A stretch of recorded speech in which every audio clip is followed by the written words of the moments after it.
현재 뉴욕 일원에서 재유행하는 코로나19 변이의 확산세가 가볍게 볼 문제가 아니라는 경고가 나왔습니다. 퀸즈 한인 변호사 최 씨가 최소 50차례에 걸쳐 교통사고 관련 합의금 총 180만 달러를 횡령한 혐의로 기소됐습니다. 뉴저지주 의회가 차일드케어 프로그램을 대폭 강화하는 법안을 추진합니다. 오늘 오전 한 20대 남성이 브루클린 브리지의 케이블 위로 올라가는 소동을 벌였습니다. 지난주 하원이 인슐린 비용의 월 상한선 규정 법안을 통과시킨 데 이어 상원에서도 초당적 노력이 이어지고 있습니다.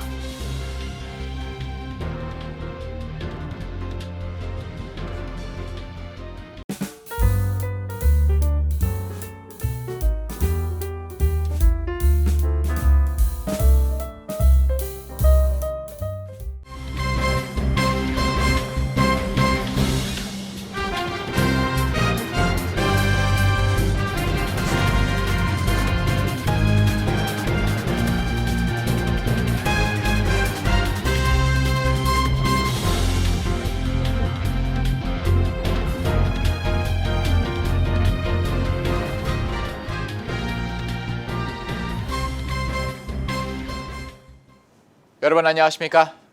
KBTV 뉴스9 이창원입니다. 뉴욕 일원에서 코로나19 변이가 재유행하면서 미니서지가 올 수 있다는 전망이 힘을 받고 있습니다. 첫 번째 소식 김은지 기자가 전합니다. 매니시 가르그 코넬대 응급의학 박사는 지난 5일 뉴욕 원 방송에 출연해 현재 모든 경고 신호가 켜져 있는 상황이라며 미니서지 가능성을 언급했습니다. 올해 초 오미크론 파동처럼 극단적인 수준은 아니지만 그렇다고 해서 가볍게 볼만한 확산세도 아니라는 설명입니다. 6일 현재 뉴욕시 보건국이 발표한 최근 7일 평균 코로나19 감염자는 1,404명으로 감염률은 2.94%입니다. 한 달여 전만 해도 일평균 감염자가 700에서 800명이었던 것에 비하면 2배 수준으로 늘어난 것입니다. 지난달 28일 평균 감염률은 2.72%였는데 최근 7일 평균 감염률은 2.94%로 더 높아 최근 들어 코로나19 확산세가 강해졌다는 것을 알 수 있습니다. 뉴욕주가 전날 발표한 1일 코로나19 감염률 역시 4.8%로 한 달 전 1.7%에 비해 2배 이상으로 높아졌습니다.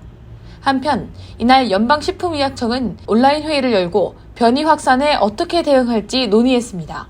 BA2 변이에는 기존 백신 효과가 떨어진다는 의견이 나와 새로운 백신이 필요한 것 아니냐는 의견이 나오고 있어서입니다.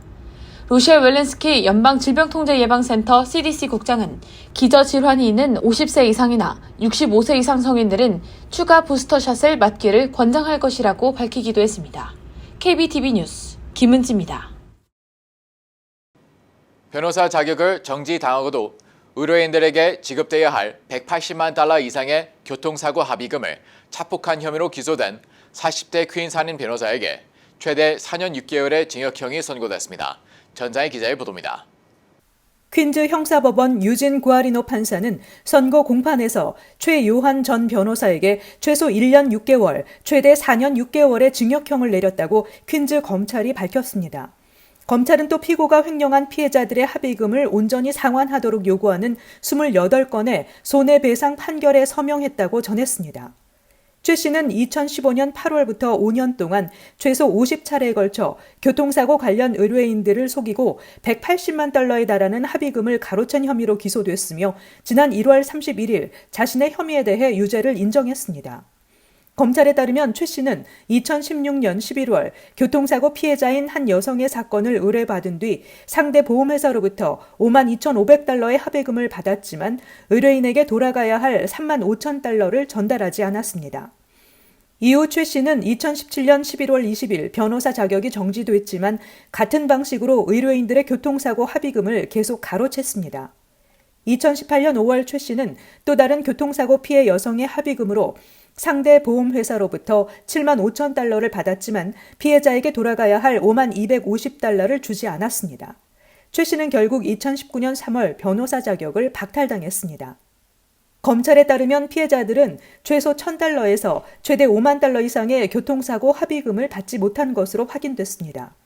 최 씨는 체이스, 캐피탈원, HSBC 등의 계좌에 총 180만 달러를 챙겼다고 검찰은 밝혔습니다. 베이사이드 23스트릿에 거주하는 최 씨는 플러싱 노던 블러바드에서 법률 사무소를 운영했으며 4급 중절도죄 혐의로 체포됐었습니다. 최 씨는 퀸즈 형사법원 유진 구아리노 판사 앞에서 변호사 자격이 박탈되기 전후에 50명 이상의 고객들로부터 180만 달러에 달하는 교통사고 피해 보상금 또는 합의금을 가로챈 혐의를 인정했습니다. KBTV 뉴스 전상입니다. 뉴저지 주의회가 어린 자녀를 둔 가정의 차일드케어 비용 보조 대상을 확대하고 차일드케어 시설에 대한 지원을 대폭 늘리는 방안을 추진합니다. 자세한 소식 김은지 기자가 전합니다. 테레사 루이즈 뉴저지주 상원 민주당 원내대표는 지난 5일 이 같은 내용을 골자로 한 3억 5천만 달러 규모의 차일드케어 지원 패키지 법안을 상정했습니다. 이번 법안들에 따르면 차일드케어 비용에 대한 주정부 보조금 수혜 대상의 소득 기준이 기존 연방 빈곤선의 250% 이하에서 300% 이하로 확대됩니다. 이 경우 4인 가족 기준 연소득 7만 9,500달러 이하면 차일드케어 비용에 대한 주정부 보조금을 받을 수 있게 됩니다. 또 영유아를 위한 보육시설 1,000개를 신설하고 이를 위해 시설당 최대 2만 2천 달러를 보조하는 내용이 담겼습니다.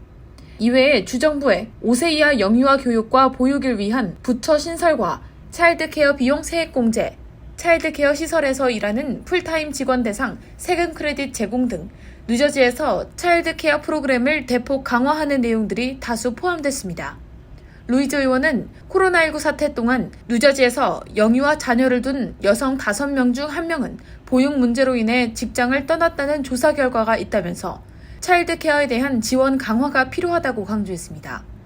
비영리 기관 차일드케어 어웨이에 따르면 뉴저지에서 유아 보육을 위한 비용은 연평균 1만 5,600달러에 이릅니다. 반면 차일드케어 시설 직원의 임금은 턱없이 낮아 고용난이 문제가 되고 있습니다. 직원이 부족해 차일드케어 시설들이 문을 닫고 아이를 맡길 곳이 없어 직장을 그만둬야 하는 악순환이 발생하고 있다는 지적입니다. KBTV 뉴스 김은지입니다. 오늘 오전 한 남성이 맨하탄 브루클린 브리지의 케이블 위로 올라가는 소동을 벌였습니다. 출근 시간대에 2개 차선이 약 1시간가량 통제되면서 통근자들이 큰 불편을 겪었습니다. 김은지 기자의 보도입니다. 오늘 오전 7시 15분경 뉴욕의 명물 브루클린 브리지에는 이상한 추격전이 연출됐습니다. 이 소동은 마치 스파이더맨을 연상시키는 듯한 다리 위 한 20대 남성 때문인데요. 이 남성은 다리 위 육교가 아닌 케이블 위에 있었습니다. 뉴욕 일원에는 오늘 이른 아침부터 안개가 자욱하고 비가 내리는 날씨라 위험천만한 상황이었습니다. 현장에 출동한 경찰은 응급 구조 요원들과 함께 케이블 위로 올라갔으며 남성을 설득한 끝에 무사히 그를 구조했습니다. 구출된 남성은 다리에 힘이 풀린 듯한 모습이었으며 경찰은 곧바로 그의 손목에 수갑을 채우고 인계했습니다. 이 남성이 왜 다리 위로 올라갔는지는 아직까지 알려지지 않았습니다. 이날 이 아찔한 소동으로 인해 브루클린 방향 차선 2개가 약 1시간가량 폐쇄되면서 인근 FDR 드라이브까지 심한 교통체증이 빚어져 출근길 운전자들이 큰 불편을 겪었습니다. 이에 운전자들은 배터리 터널이나 인근 윌리엄스버그 브릿지로 우회해야 했습니다. 해당 남성은 현재 조사에 응하고 있는 상태며 아직 어떤 혐의가 부여됐는지는 알려지지 않았습니다. KBTV 뉴스 김은지입니다. 하원이 인슐린 비용을 월 35달러 상한선으로 규정한 법안을 통과시킨 데 이어 상원에서도 법안 통과를 위한 초당적인 노력이 진행되고 있는 것으로 나타났습니다. 전상희 기자입니다. 법안은 지난주 하원에서 232표 대 193표로 통과되었으며 상원에서 최소 공화당의 10표를 얻어야 통과됩니다. 법안이 통과되면 2023년부터 시행될 예정입니다. 법안이 시행되면 매년 수백 달러의 약값을 절약할 수 있을 것으로 예상됩니다. 어포더블 인슐린 나우 액트는 특정 인슐린 제품의 한 달 공급에 대한 민간 의료보험과 의료보험인 메디케어의 비용 분담률을 35달러, 즉 협상 가격의 25%로 제한하도록 하고 있습니다. 법안은 현재 상원 다수당 척 슈머 원내대표의 지지를 받아 수잔 콜리스 상원 의원이 의원들과 타협할 수 있는 기회를 마련함으로써 진전을 보이고 있는 것으로 알려졌습니다. 상원의 노력에 압력을 가한 것은 지난주 하원이 많은 보험 환자의 인슐린 비용을 한 달에 35달러로 제한하는 다른 법안을 통과시킨 데 따른 것입니다.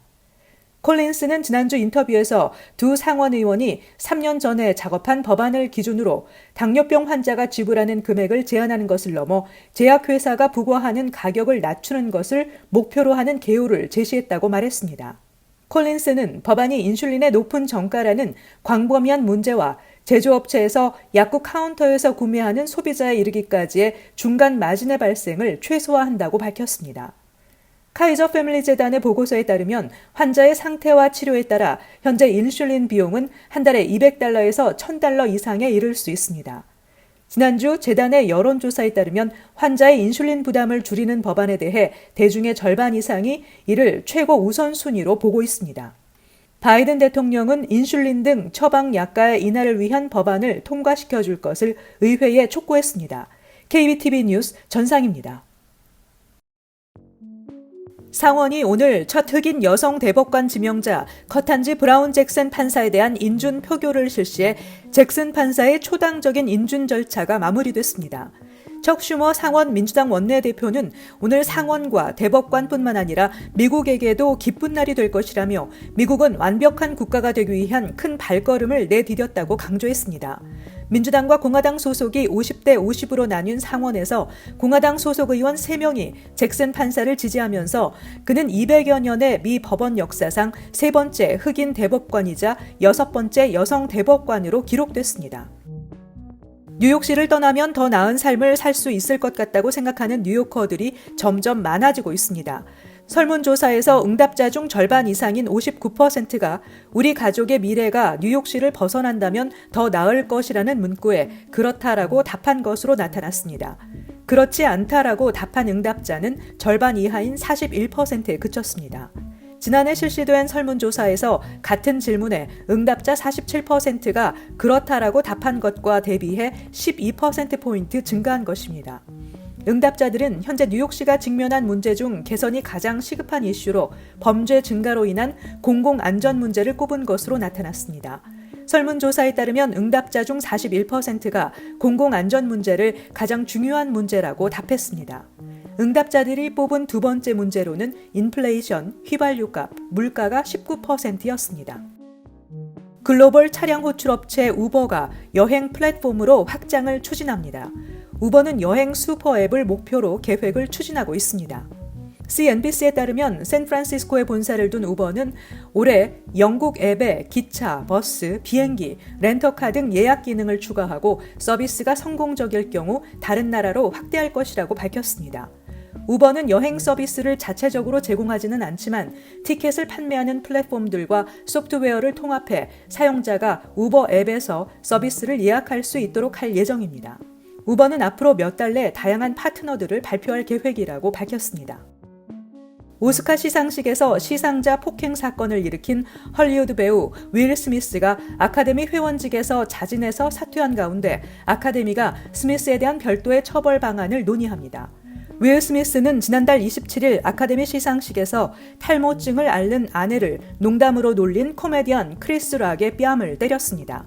이후 그는 사과 성명을 내고 아카데미 회원직을 스스로 반납했습니다. 아카데미는 당초 18일 이사회를 열어 회원 제명과 자격 정지 등의 징계안을 논의하고 스미스에게 절차에 따른 소명 기회를 주기로 했지만 그가 사퇴하자 회의 일정을 앞당기기로 했습니다. 앞서 스미스는 아카데미 회원직을 내려놓으면서도 어떠한 추가 처벌도 감수하겠다고 밝혔습니다. 잠시 후 커뮤니티 브리핑을 전해드립니다.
이어서 환율과 증시 전입니다.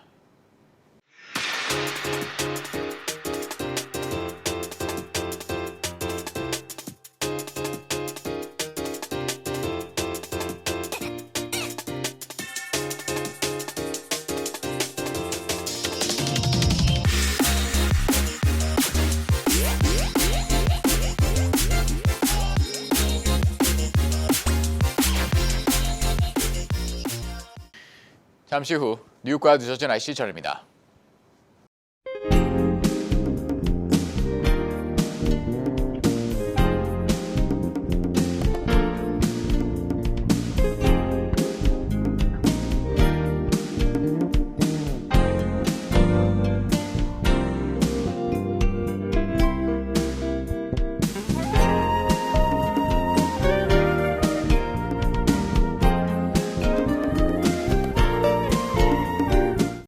KBTV 뉴스9 마칩니다. 오늘도 시청해주셔서 감사합니다. 편안한 밤 보내시기 바랍니다.